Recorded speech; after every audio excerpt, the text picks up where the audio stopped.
नमस्कार प्रिय दर्शक बंधुरा डेमोक्रेसी खबरेर आड्डा चैनेले आपनादेर सबाइके धन्यवाद। अभिषेक बंदोपाध्यायके खिस्ती करा हयेछे एबं आमाकेও खिस्ती करा हयेछे और ताई ओई रेस्तोरार मालिकके कषिये आमि चारटे चड़ मेरेछि। बक्ता अभिनेता सोहम चक्रवर्ती, अवश्य तिनि शुधु अभिनेता नन, तिनि शासक दल तृणमूलेर एकजन विधायक जिनि पूर्व मेदिनीपुर जेलार चंडीपुरेर विधायक।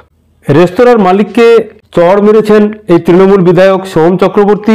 তারপরে তিনি আবার ফলাও করে সেটা নিজের মুখে স্বীকারও করেছেন যে হ্যাঁ আমি চড় মেরেছি, চারটে চড় মেরেছি। সাপুরজির একটি রেস্তোরাঁয় তার যে ফিল্ম ফেলু এবং বক্সির সেই দ্বিতীয় শিডিউলের একটা শুটিং হচ্ছিল ওই রেস্তোরাঁতে, এবং সেই শুটিং চলাকালীন কোনো কিছু নিয়ে ওই রেস্তোরাঁর মালিকের সঙ্গে তার বচসা শুরু হয়, ধাক্কাধাক্কি শুরু হয় এবং হাতাহাতি শুরু হয়। এবং সেই হাতাহাতি এমন জায়গায় গিয়ে পৌঁছায় বিধাননগর কমিশনারেটের যে টেকনোসিটি থানার পুলিশ, সেই পুলিশকে এসে সে ঝামেলা মেটাতে হয়।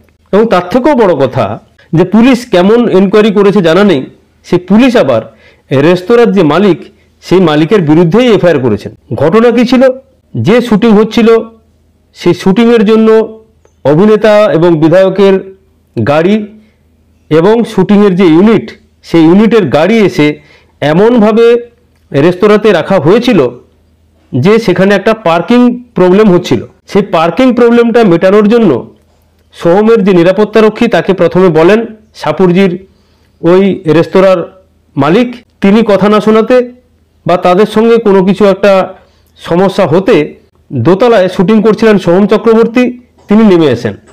এবং তিনি নেমে এসে তিনি ভেবেছেন যে এটাও হয়তো একটা সিনেমা, এবং সেরকম করেই প্রচুর মানুষজনের মধ্যে যেভাবে ওই রেস্তোরাঁর মালিককে ধাক্কাধাক্কি করা হয়েছে এবং সেখানে চড় মারা হয়েছে সেটা হয়তো তার পক্ষেই সম্ভব, কারণ দলটার নাম তৃণমূল।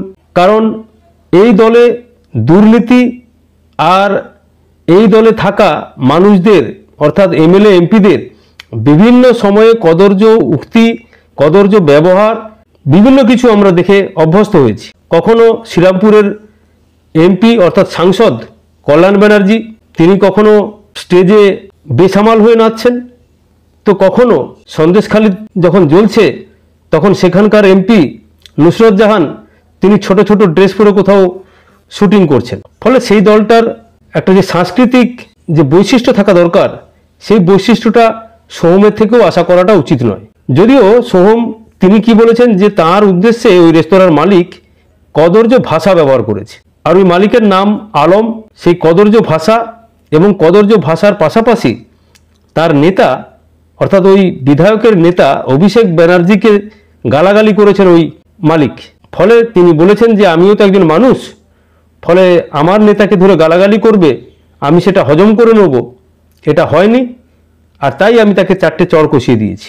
এবং শুধু তাই নয়, ওই মালিক স্টাফদের সঙ্গে মারামারি করেছে, ধাক্কাধাক্কি করেছে, অন ডিউটি পুলিশ অফিসারদের মেরেছে, বিভিন্ন রকমের একটা সাজানো গল্প শুনিয়ে থানাকে দিয়ে কেস করানো হয়েছে। কিন্তু প্রিয় দর্শক বন্ধুরা, এখন আপনাদেরকে যে ভিডিওটি দেখাচ্ছি এটা অবশ্যই কৃতজ্ঞতা স্বীকার করব এবিপি আনন্দের কাছে।